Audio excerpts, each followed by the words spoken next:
हरे कृष्णा। हर हर महादेव। आप सभी का दिन शुभ और मंगलमय हो। महादेव का आशीर्वाद आप और आपके पूरे परिवारजनों पर सदैव बना रहे। प्रिय श्रोताओं, आइए सुनते हैं फाल्गुन मास महात्म्य का आज का अध्याय। श्री राम जी कहने लगे, हे भगवान, आपने जिन जिन तीर्थों का दर्शन किया है उन सबसे उत्तम तीर्थ कौन है, यह मुझे बताइए। सीता जी का अपहरण होने पर मैंने बहुत से ब्रह्म राक्षसों का वध किया है। उस पाप की शुद्धि के लिए आप मुझे किसी ऐसे तीर्थ के बारे में बताइए जो उत्तम से भी उत्तम हो। तब वशिष्ठ जी कहने लगे, हे श्री राम, गंगा, नर्मदा, ताप्ती, यमुना, सरस्वती, गंडकी, गोमती और पूर्णा, यह सभी नदियां परम पावन हैं। इन सब में नर्मदा और त्रिपथ गामिनी गंगा जी श्रेष्ठ हैं। हे रघुनंदन, श्री गंगा जी दर्शन मात्र से ही सभी पापों को जला देती हैं। कलयुग में नर्मदा का दर्शन करने से, 100 जन्मों के पास जाने से, 300 जन्मों के और जल में स्नान करने से 1000 जन्मों के पापों का नाश हो जाता है। नर्मदा जी के तट पर जाकर साग और मूल फल से भी एक ब्राह्मण को भोजन कराने से कोटि ब्राह्मणों को भोजन देने का फल मिल जाता है।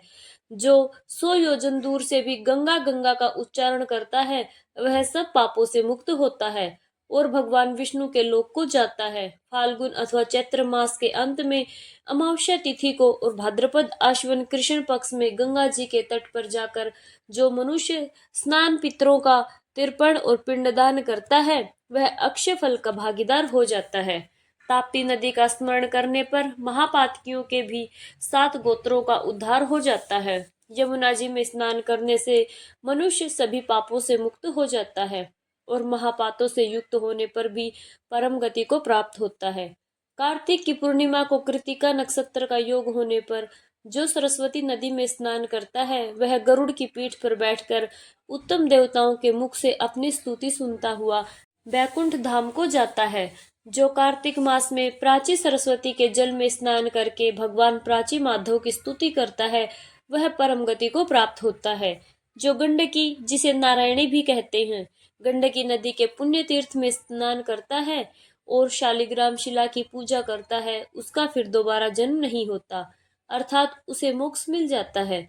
जो द्वारकावासी श्री कृष्ण के समीप गोमती के जल की लहरों में स्नान करता है वह चतुर्भुज रूप धारण करके बैकुंठ धाम में आनंद का अनुभव करता है।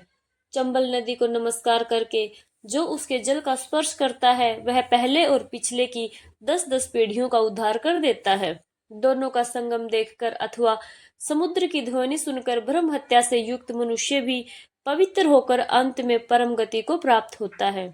जो मनुष्य माघ मास में प्रयाग में गोता लगाता है वह इस लोक में सुख भोग कर अंत में विष्णु धाम को प्राप्त होता है।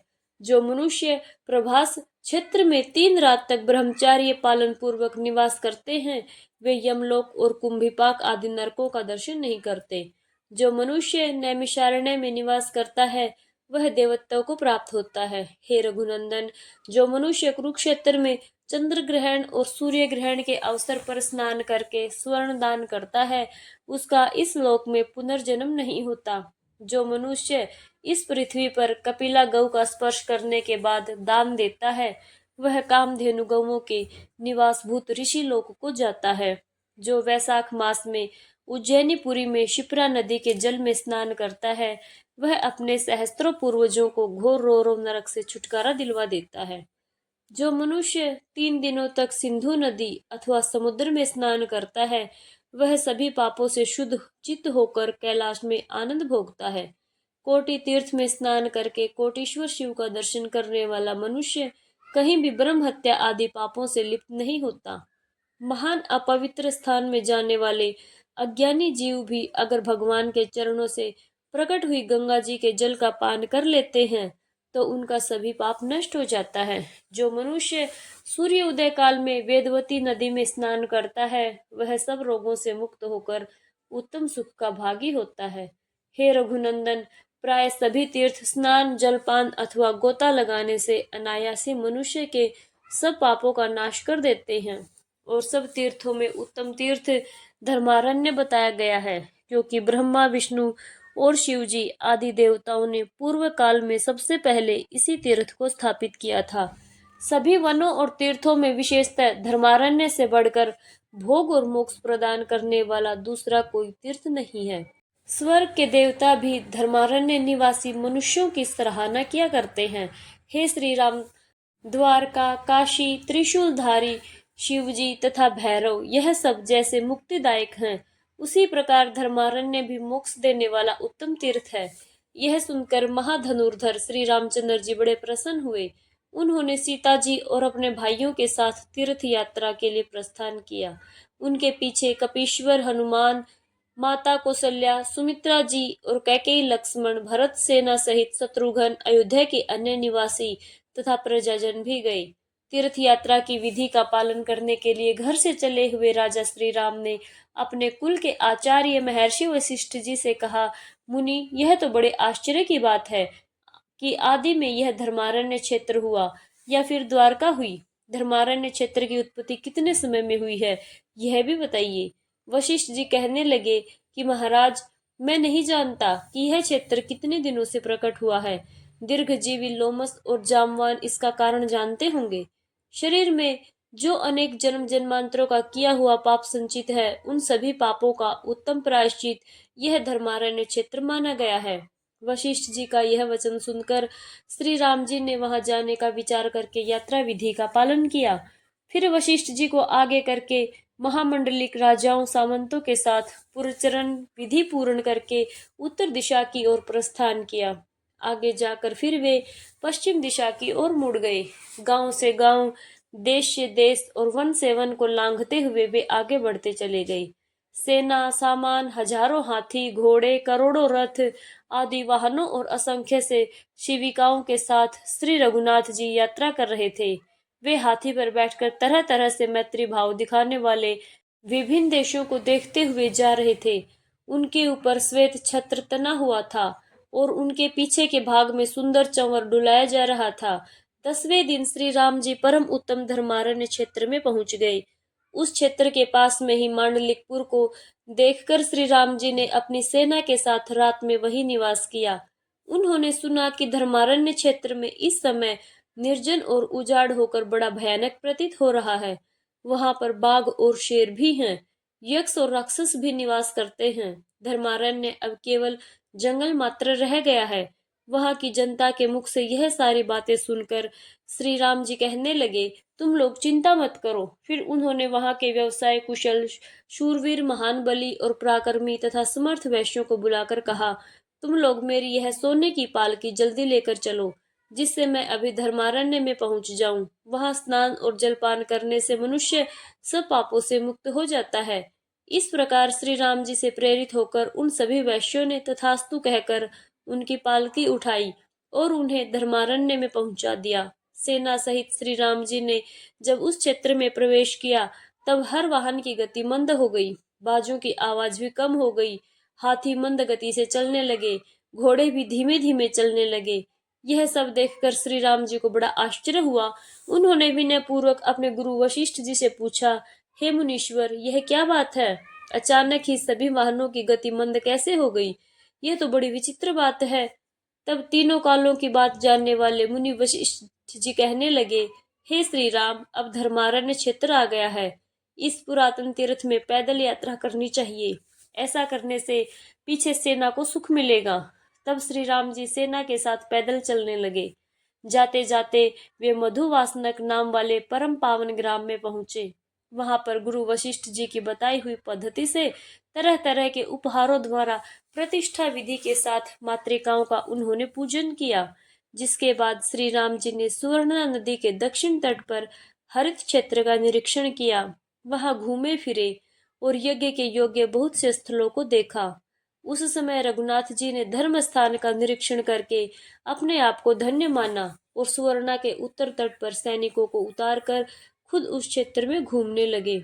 वहां के सभी तीर्थों और देव मंदिरों में जाकर श्री राम जी ने सभी शास्त्रोक्त कर्म और विधि पूर्वक वहां पर जाकर संपन्न किए। उन्होंने बड़ी श्रद्धा के साथ विधि पूर्वक अपने पितरों का श्राद्ध किया।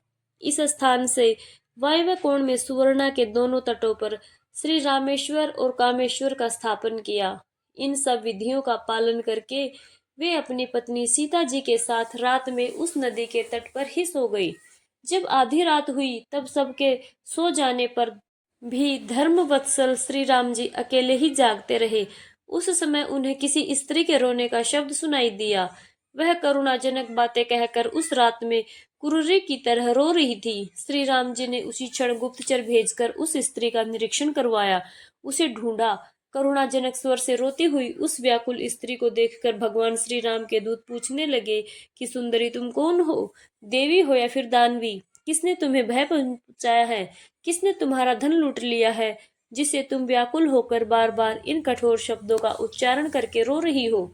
सच सच बताओ, बात क्या है? राजा श्री राम तुम्हारा समाचार पूछ रहे हैं। तब वह स्त्री कहने लगी कि दूतों, अपने स्वामी को ही मेरे पास भेज दो, जिससे मैं अपने मानसिक दुखों को उनसे कह सकूं और शांति मिले। बहुत अच्छा कहकर दूत वहां से लौट गए। फिर उन्होंने भगवान श्री राम जी के पास जाकर सारी बातें कह सुनाई। दूत कहने लगे, हे प्रभु, उस स्त्री ने कहा है कि श्री रामचंद्र जी ही मेरे दुख का निवारण कर सकते हैं, इसलिए तुम्हारा कल्याण हो और तुम उन्हीं को भेजो। यह सुनकर श्री राम जी तुरंत वहां गए और दुख से व्याकुल हुई उस अबला को देखकर वे स्वयं भी दुखी हो गए। उस समय उन्होंने दोनों हाथ जोड़कर उससे पूछा कि हे शुभे, तुम कौन हो? किसकी पत्नी हो? किसी ने तुम्हें दुखी करके इस निर्जन वन में निकाल दिया है? क्या कारण है? या फिर किसी ने तुम्हारा धन लूटा है? यह सब बातें मुझे बताओ। उनके इस प्रकार पूछने पर उस स्त्री ने मधुर वाणी में प्रेम पूर्वक श्री राम जी की स्तुति की। हे परमात्मा ने, आप सनातन परमेश्वर और सबका दुख हरने वाले हैं। जिसके लिए आपका अवतार हुआ था, वह कार्य तो आपने पूरा कर लिया। रावण, कुंभकर्ण, मेघनाथ, खरदूषण, त्रिशरा, मारीच और अक्षय कुमार आदि असंख्य भयानक राक्षसों को आपने युद्ध में परास्त किया है। लोकेश, मैं आपकी उत्तम कीर्ति का वर्णन क्या कर सकती हूँ, जब साक्षात ब्रह्मा जी भी आपकी नाभि से प्रकट कमल से उत्पन्न हुए हैं और जैसे वट के बीच में महान वट वृक्ष की स्थिति मानी गई है, उसी प्रकार उन्होंने इस संपूर्ण विश्व को आपके उदर में विराजमान देखा है। हे प्रभु, संसार में राजा दशरथ और आपकी माता कौशल्या धन्य है, जिनके कोख से आप प्रकट हुए हैं। वह कुल धन्य है, वह कुल धन्य है जिसमें आप स्वयं आए हैं। वह अयोध्या नगरी धन्य है, जिसे आपकी जन्मभूमि होने का गौरव मिला है। वे लोग धन्य हैं जो आपकी शरण में रहते हैं। वे महर्षि वाल्मीकि धन्य हैं, जिन्होंने मुख्य मुख्य ब्राह्मणों के लिए अपनी बुद्धि से भावी रामायण की रचना की थी। आपके द्वारा यह रघुकुल अत्यंत पवित्र हो गया है। प्रभु, लोक में जो साधारण राजा होता है, उसे भी सब लोग भगवान विष्णु का अंश समझते हैं, परंतु आप तो अपने रमणीय गुणों से सुशोभित स्वयं ही साक्षात विष्णु हैं। लोकहित का कोई भी कार्य जिसे करने के विचार करके आप यह अवतार लिया है, करते समय आपके मार्ग में कभी कोई विघ्न बाधा न आए। इस प्रकार स्तुति करके वह स्त्री श्री राम जी से कहने लगी, रघुनंदन, आप जैसे स्वामी के रहते हुए मैं बहुत लंबे समय से सुनी हो रही हूँ। यह आपका ही दोष है। आप मुझे धर्मारण्य की अधिदेवी ही समझिए। आज 12 वर्ष हो गए हैं और मैं यही दुख में डूबी रहती हूँ। महामते, आज से आप यहाँ की निर्जनता या सुनापन दूर कर दीजिए। इस तीर्थ में निवास करने वाले ब्राह्मण लोहासुर के भय से सब दिशाओं में भाग गए हैं। उन्हीं के साथ सभी वैश्य भी दुखी होकर अलग अलग जगहों में चले गए हैं। यद्यपि देवताओं ने यहाँ आक्रमण करके उस महामारी दुर्ज और दुर्धष्ट दैत्य को मार डाला है, फिर भी उसके भय से अत्यंत शंकित रहने वाले मनुष्य अब तक यहाँ से गए, वह लौट कर कभी नहीं आ रहे। 12 वर्ष बीत गए, यहाँ का हर घर अनाथ की तरह सुनसान पड़ा है। जिस बावड़ी में स्नान और दान करने के लिए हमेशा तत्पर लोगों की भीड़ लगी रहती थी, उसी में अब सुअर कूदा करते हैं। जहाँ ब्राह्मण लोग निरंतर सामवेद का गान करते थे, वहां अब शियालिनों के अत्यंत भयंकर शब्द सुनाई देते हैं। जहाँ घर घर में अग्निहोत्र का धूम दिखाई देता था, वही अत्यंत भयंकर दावानल धुएं के साथ दिखाई देता है। जिस सभा मंडप में मंत्र जप करने वाले ब्राह्मण कभी बैठा करते थे, वहीं पर अब गवैया, रीछ और शाही आदि जीव बैठा करते हैं। जहाँ जो ऊंची ऊंची यज्ञ की चौकोर वेदियां बनी हुई थी, वे अब बाम्बी की मिट्टी के ढेर से घिरी हुई दिखाई देती हैं। हे राजा श्री राम, अब मेरा निवास स्थान इस दशा को पहुंच गया है। यहाँ से जो भी ब्राह्मण चले गए थे, मुझे इसका बहुत भारी दुख है। हे राजन, हे प्रभु, अब मुझे इस संकटपूर्ण अवस्था से आप उबार लीजिए। तब भगवान श्री राम जी बोले कि आपके ब्राह्मण चारों दिशाओं में चले गए। मैं ना तो उनकी संख्या जानता हूँ और ना ही उनके नाम गोत्र से मेरा परिचय है, इसलिए उनकी जाति और गोत्र के विषय में आप यथार्थ रूप से मुझे बताइए, जिससे मैं उन सबको यहाँ लाकर अपने अपने स्थान पर बसा सकूं। तब श्री माता कहने लगी, हे राजन, ब्रह्मा विष्णु और शिव जी ने जिन्हें यहाँ स्थापित किया था, वे वेदों के पारंगत विद्वान ब्राह्मण 18,000 की संख्या में यहाँ पर रहा करते थे। तीनों वेदों की विद्या में उनकी बड़ी ख्याति है। वे प्रतिष्ठित ब्राह्मण 64 गोत्रों के हैं। उनके साथ 36,000 वैश्य थे, जो धर्मपरायण, सदाचारी और ब्राह्मणों की सेवा में सदा लीन रहा करते थे। जहाँ संज्ञा रानी के साथ राजा वकुलादित्य नाम से विख्यात भगवान सूर्य विराजते हैं, जहाँ दोनों अश्विनी कुमार हैं, जहाँ व्यय की पूर्ति करने वाले साक्षात कुबेर हैं, वही यह धर्मारण्य क्षेत्र है, जिसकी अधिष्ठात्री देवी मैं मानी गई हूँ। यहाँ की भट्टारी का अर्थात मैं यहाँ की स्वामिनी हूँ। श्री सूत जी कहते हैं कि उस स्थान के जो आचार और वहां रहने वालों के जो कुलाचार थे, उन सब प्राचीन वृत्तांतों को श्री माता ने श्री राम जी के आगे निवेदित कर दिया। उनकी बात सुनकर श्री रघुनाथ जी को बड़ी प्रसन्नता हुई। प्रभु कहने लगे कि आपने मुझे सच सच बातें बताई हैं, इसलिए मैं इसी नाम से यहाँ नगर बसाऊंगा। यह नगर तीनों लोकों में उत्तम सत्य मंदिर के नाम से विख्यात होगा।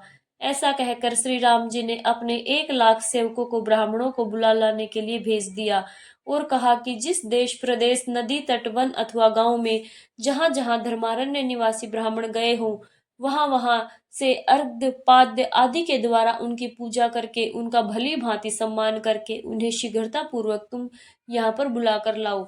मैं तभी यहाँ पर भोजन करूंगा, जब उन श्रेष्ठ ब्राह्मणों के दर्शन कर लूंगा। प्रभु का यह आदेश सुनकर उनके आज्ञापालक दूत सभी दिशाओं में तुरंत ही चले गए। उन्होंने सभी ब्राह्मणों को खोज निकाला और उन्हें पाकर सब के सब बड़े प्रसन्न हुए। फिर उन्होंने शास्त्रोक्त विधि विधान से अर्घ्य, पाद्य आदि के द्वारा उन सब का पूजन किया। उन सभी ब्राह्मणों की स्तुति की, विनय युक्त बर्ताव करते हुए श्री राम जी का अनुरोध सुनाकर उन सबको धर्मारण्य चलने के लिए आमंत्रित किया। जिसके बाद वे सभी वेद शास्त्र परायण ब्राह्मण सेवकों के साथ वहां जाने को तत्पर हुए और बड़े आदर पूर्वक श्री राम जी के पास गए। उन्हें देखकर दशरथ नंदन महाराज श्री राम जी के अंगों में हर्ष से रोमांच आया। उन्होंने अपने आप को कृतार्थ समझा।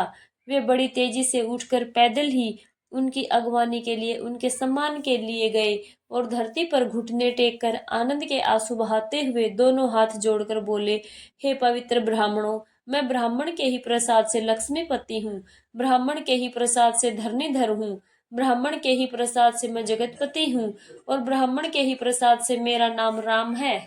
श्री राम जी के ऐसा कहने पर वे ब्राह्मण बड़े प्रसन्न हुए। उन्होंने जय जयकार और आशीर्वाद से उनका सम्मान करते हुए कहा, हे रघुनंदन, आप दीर्घायु हो। फिर श्री राम जी उन्हें पुनः प्रणाम करके पाद्य, अर्घ्य और आसन आदि के द्वारा उनकी आदर सत्कार और स्तुति करने लगे। दंडवत प्रणाम करके उन्होंने स्तुति की। इसके बाद हाथ जोड़कर उनके चरणों की वंदना की। फिर विचित्र प्रकार के आसन और सोने के आभूषण आदि उन्हें समर्पित किए। अंगूठी, यज्ञोपवीत और कानों के कुंडल दिए। इतना ही नहीं, उन्होंने तरह तरह के रंगों वाली 100 गाय भी दी, जो बछड़े वाली थी और जिनके थन घड़े के समान थे। उनकी पीठ पर वस्त्र ओढ़ाया गया, गले में घंटे बंधे थे, सींग सोने से और खुद चांदी से मढ़े गए थे। उनका पीछे का भाग ताम्रपत्र से सजा हुआ था और दूध धोने के लिए हर गाय के साथ एक कांसे का पात्र भी था। इतना सब कुछ करने के बाद भगवान श्री राम उन ब्राह्मणों से कहने लगे, हे ब्राह्मणों, अब मैं श्री माता की आज्ञा से इस तीर्थ का जीर्णोद्धार करूंगा, अर्थात इसे फिर से बसाऊंगा, जो आप सभी के जाने से सूना हो गया था। आप लोग इस काम के लिए मुझे आज्ञा दीजिए और मेरा दिया हुआ दान ग्रहण कीजिए। सत्पात्र को ही दान देना चाहिए, अपात्र को कुछ भी नहीं दिया जाता, क्योंकि सुपात्र नाव की तरह सदा पार उतारता है और अपात्र लोह पिंड के समान केवल डुबोने वाला होता है। हे ब्राह्मणों, केवल जाति मात्र से ब्राह्मणता नहीं आती, बल्कि उसके साथ साथ ब्राह्मणोचित कर्म भी होना चाहिए। संसार में क्रिया बलवती होती है, कर्महीन ब्राह्मणों को दान देने से कहां से फल मिल जाएगा। इस कारण सत्यवादी ब्राह्मण ही परम पूजनीय माने गए हैं। अब यज्ञ कार्य प्रारंभ होने वाला है, इसमें आप लोग सदा कृपा कीजिए, तब वे सब ब्राह्मण आपस में मिलकर विचार करने लगे। उनमें से कुछ ब्राह्मणों ने श्री राम जी से इस प्रकार कहा, हे रघुनंदन, हम सब शिलोवृत्ति से जीविका चलाने वाले हैं, पूर्ण संतोष का आश्रय लेकर धर्मानुष्ठान में लगे रहते हैं, इसलिए हमें दान लेने से कोई प्रयोजन नहीं है। हमें यह सब दान नहीं चाहिए। राजा का प्रतिग्रह बड़ा भयंकर होता है, यानी कि जब राजा कुछ देता है तो उसके बदले कुछ न कुछ लेता भी है।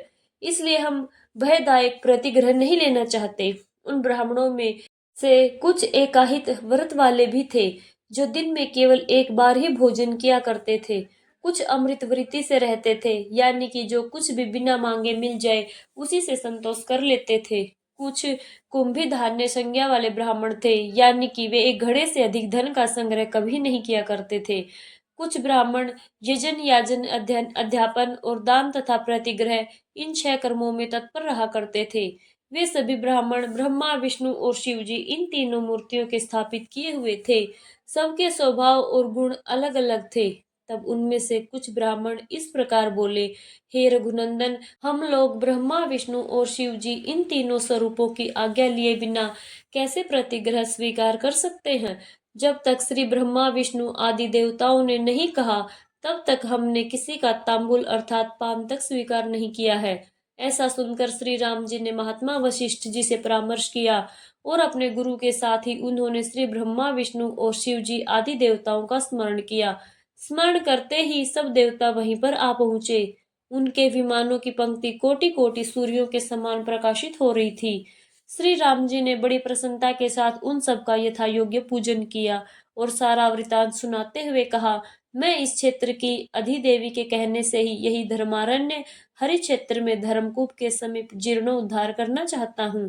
प्रभु, इसके बाद वे सब ब्राह्मण तीनों मूर्तियों को प्रणाम करके प्रसन्नता से भर गए। उनका मनोरथ सफल हो गया। उन्होंने अर्घ्य, पाद्य आदि की विधि से श्रद्धा पूर्वक उनका पूजन किया। वे तीनों देवता ब्रह्मा, विष्णु और शिव जी क्षण भर विश्राम करके विनय पूर्वक हाथ जोड़े खड़े हुए भगवान श्री राम जी से बोले, सूर्यवंश विभूषण, हे श्री राम, आपने देवद्रोही रावण आदि राक्षसों का जो संहार किया है, इससे हम लोग बहुत प्रसन्न हैं। आप इस महास्थान का उद्धार कीजिए और महान सुयश प्राप्त कीजिए। तब उन देवताओं की आज्ञा पाकर दशरथ नंदन श्री राम जी बहुत प्रसन्न हुए और ब्रह्मा आदि देवताओं के समीप जीर्णोद्धार का कार्य प्रारंभ कर दिया। इससे पहले उन्होंने महान पर्वत के समान सुंदर और विशाल वेदी बनवाई और उसके ऊपर तरह तरह के सुंदर ब्रह्मशाला, ग्रहशाला और बाह्यशाला आदि का निर्माण कराया। उन शालाओं में यथास्थान खजाना और घर के काम में आने वाली आवश्यक उपयोगी वस्तुओं का संग्रह किया गया। कोटि कोटि स्वर्ण मुद्राओं और रस तथा वस्त्र आदि से वे शालाएं भर गई। उनमें धन, धान्य, समृद्धि और सभी प्रकार के धातुओं का भी संग्रह कर लिया गया। यह सब करके भगवान श्री राम जी ने ब्राह्मणों को दान दिया। उन्होंने एक एक ब्राह्मण के लिए 10-10 दूध देने वाली गौवें दी। उन्होंने वेद वेता ब्राह्मणों के लिए 4004 गांव दिए। ब्रह्मा, विष्णु और शिव जी, इन तीनों देवताओं ने उन्हें स्थापित किया था, इसलिए संसार में त्रिविध नाम से उनकी ख्याति हुई। इस प्रकार ब्राह्मणों को वह परम अद्भुत दान दिया। मंडलों में जो उत्तम शूद्र वैश्य वृत्ति से जीविका चला रहे थे, उनकी संख्या 1.25 लाख थी। वे सब श्री राम जी की आज्ञा का पालन करने वाले थे और मांडलिक कहलाते थे। उनको सबको श्री राम जी ने ब्राह्मणों की सेवा में नियुक्त कर दिया। श्री राम जी ने 2 चवर और खड़ग दिए। प्रतिष्ठा विधि के साथ अपने कुल के स्वामी भगवान सूर्य को स्थापित किया। 4 वेदों से युक्त ब्रह्मा जी की स्थापना की गई। महाशक्ति श्री माता और श्री हरि को भी स्थापित किया गया। विघ्नों का नाश करने के लिए दक्षिण द्वार पर उन्होंने गणेश जी और अन्य देवताओं की स्थापना की। वीर व श्री रघुनाथ जी ने 7 मंजिल के मंदिर बनवाए और यह नियम किया कि जो कोई भी यहाँ शुभ और मांगलिक कार्य करे, पुत्र हो जाने पर जातकर्म, अन्नप्राशन और मुंडन आदि कर्म करे, यज्ञ कर्मों में लक्ष्य होम और कोटि होम करे, वास्तु पूजा और ग्रह शांति करे तथा ऐसे महोत्सव के अवसर पर मनुष्य जो कुछ भी द्रव्य, अन्न, वस्त्र, धेनु, स्वर्ण, रजत आदि का दान ब्राह्मणों, शूद्रों, दीनों, अनाथों और अंधों के लिए दे। उस समय पहले कार्य की सिद्धि के लिए भगवान वकुलादित्य और श्री माता का भाग जरूर निकाल दे। जो मनुष्य मेरी आज्ञा का उल्लंघन करके इसके विपरीत आचरण करेगा, उसके उस कर्म में विघ्न अवश्य ही उपस्थित होगा। ऐसा कहकर भगवान श्री राम ने प्रसन्न मन से देवताओं की बावलियों, सुंदर चार दीवारियों, दुर्ग के उपकरणों, विस्तृत सड़कों और गलियों, कुंड, सरोवर, तलैया, धर्मवापी और अन्य देव निर्मित कूपों का पुनर्निर्माण करवाया। इस प्रकार मनोरम धर्मारण्य में इन सब वस्तुओं का विस्तार पूर्वक निर्माण कराकर भगवान श्री राम ने उन्हें त्रिविद्या के मुख्य विद्वानों को सौंप दिया। श्री रामचंद्र जी का शासन वहां पर ताम्र पत्र पर लिखकर दिया गया है। वहां उसको जो लोप करेगा उसके पूर्वज नरक में पड़ेंगे और आगे उसके कुल में संतति नहीं होगी, अर्थात वे निसंतान रहेंगे। इसके बाद श्री राम जी ने पवन पुत्र हनुमान जी को बुलाकर कहा, हे महावीर, वायु कुमार, तुम्हारी भी पूजा होगी। तुम इस क्षेत्र की रक्षा करने के लिए यहाँ पर निवास करो। हनुमान जी ने प्रणाम करके प्रभु की आज्ञा को शिरोधार्य किया। इस प्रकार उस तीर्थ का जीर्णोद्धार किया गया। श्री माता का पूजन करके वे अन्य तीर्थों में जाने को उद्यत हुए। श्री ब्रह्मा आदि देवता भी श्री राम जी को आशीर्वाद देकर अपने अपने लोक को चले गए। यह था फाल्गुन मास महात्म्य का आज का अध्याय। प्रिय श्रोताओं, अगर आपको यह अध्याय पसंद आया हो तो लाइक, शेयर, सब्सक्राइब जरूर करें। जय श्री राधे, हरे कृष्णा।